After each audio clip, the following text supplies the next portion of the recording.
Hey guys, it's Ben the Coin Geek at Old Pueblo Coin in Tucson, Arizona. Thanks for joining me today. Some quick housekeeping notes. First of all, for those of you who are kind of new to the channel, we put up content basically every day of the week at noon Tucson time. And if you didn't know that, it's because YouTube is silly and such silly people that they want you to hit the subscribe button and then the notification bell, and then they'll show you the videos that you watch every day, or you should be watching every day.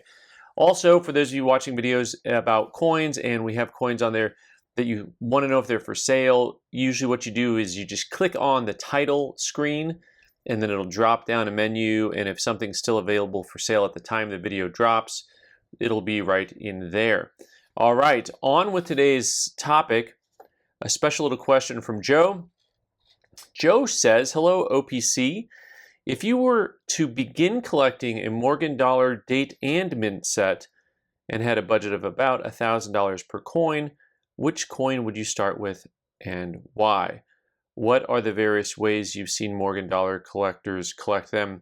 And based on your experience, how do most of your customers collect them? Thank you, Joe. Well, thank you, Joe. Oh, man. Okay, so this is an exciting question. I love dealing just with theories, and we can all come along for the ride. Theories are very easy when it's not real money and you just say whatever you think is best. It's very different when you've actually had to do something and try to figure out how to do this tactically. And I'm going to try to have some tactics that are accurate to what the market actually is. First of all, for those of you who don't know, the Morgan Dollar series is very large and vast, especially if you start getting into varieties. We're not going to deal with varieties in here, but one of the things that we will mention is that a lot of people choose to do what is called a date set, not a date and mint set. What a date set is simply one coin from every date. So 1878, 79, 80, and you completely ignore the mint marks. This is a much easier set to accomplish, and it does something for you that you're going to learn about right now. So what I did was I just made quick little copies of the gray sheet, and one of them turned out better than the others. Don't worry about that. And what you'll see here, just from a distance, is this thick black line is the mint state mark, and the yellow highlights are what you can afford, right? And so you see over here by my pinky, that's MS65. So on the first page here, where we go from 1878 down to 1889, San Francisco, basically most of the coins you can buy in choice to gem to superb gem grade. The only coin that's on that first page, well, there's a couple coins, the 79cc and the 89cc and the 84s. There's three coins that you could not afford in mint state. So this gets you into some philosophy. First, I'm going to show you what happens on the second page. Once you get into the 1890s, same thing, that thick black line is mint state, and you see all these coins that you cannot afford in mint state if your budget is $1,000, right? And so for someone to collect only the dated coins and not worry about the mint marks, suddenly this page is super easy to get all the coins in a gem mint state. Once you get into here, you run into some problems. The 1892, you can do the 1893 Philly is basically like an AU58 type coin. Those are your real ones that are difficult to get. After that, you can buy a 94, 94S in MS60, it looks like, for about $1,100. And then the 95s, good luck. The 95, the highest grade you can probably get is going to be like an extra fine. So you'd probably have to push your budget up to, probably really high. 95 is a booger. 95S and MS60 is like a $4,800 coin by the gray sheet.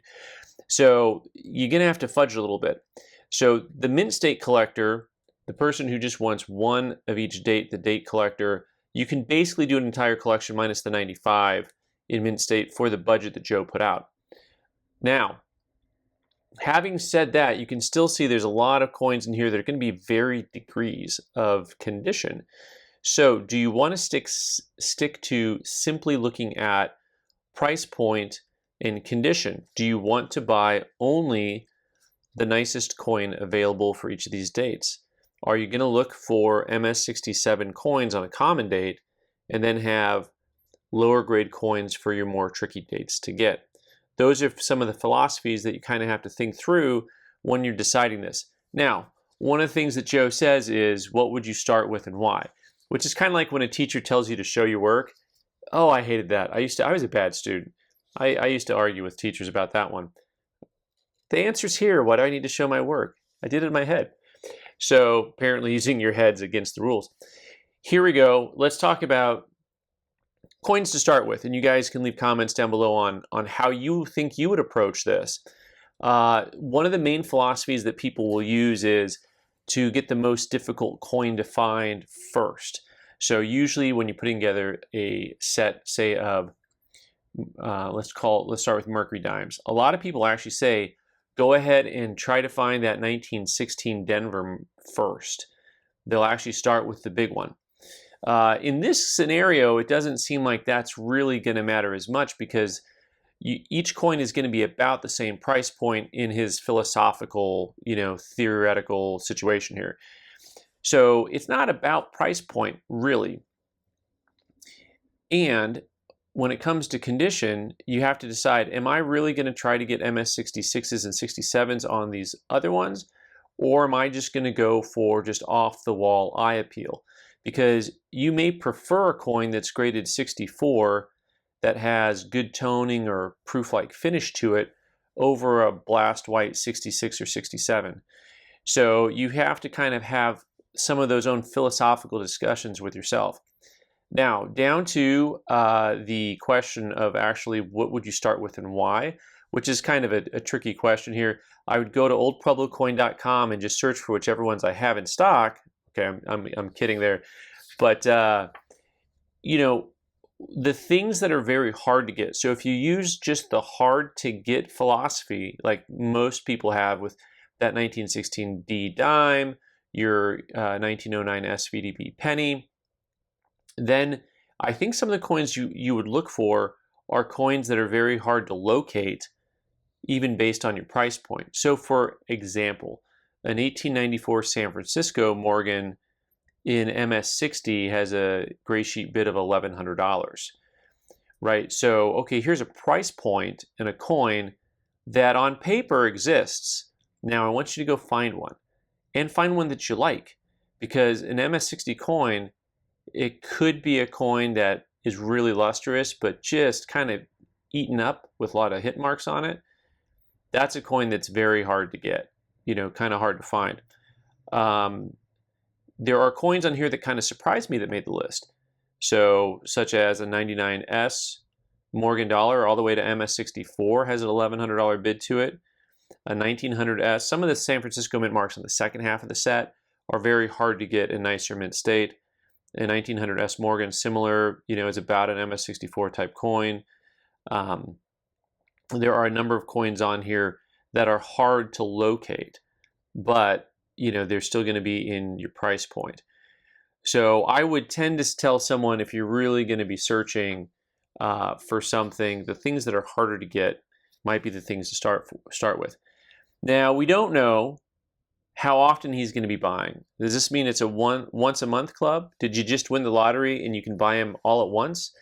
It's a fun thing to do, to think about for all of us. If I could spend $1,000 per Morgan dollar, what would I do and how would I do it? Not having a time frame on here actually affects the answer to the question a little bit, because if you're going to spend 3 months trying to find a 1900S Morgan and MS64 that you like, or that 94S Morgan, you're just going to be frustrated. So what's nice about this is at the beginning half of this work, there's lots and lots and lots of coins that you can buy on this entire series, and you can choose which ones you want to get first, as far as going for what's easiest or going with what's most difficult. Some other little pointers here as far as this entire theoretical question goes. Still, no matter what your price point is with coin collecting, eye appeal is important. At the end of the day, the grades on the coins matter, because that's how coins trade in the open market. Buying a coin that's going to be either in that price point in a PCGS, an NGC, or a CACG holder is going to be important. Those are things that you have to decide for yourself philosophically. What are you looking for and why? But I would tell you that it's a fun question.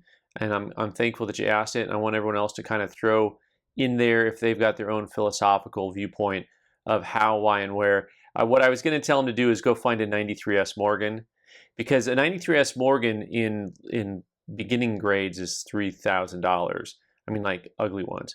So I want to see if he can find a 93S Morgan for $1,000 and just what that would look like. That's kind of the curveball there for you, Joe. All right, guys, thanks for being here today. I'm Ben the Coin Geek. You can subscribe by clicking on the owl button in the corner and watch more videos on the right side of the screen. Thanks.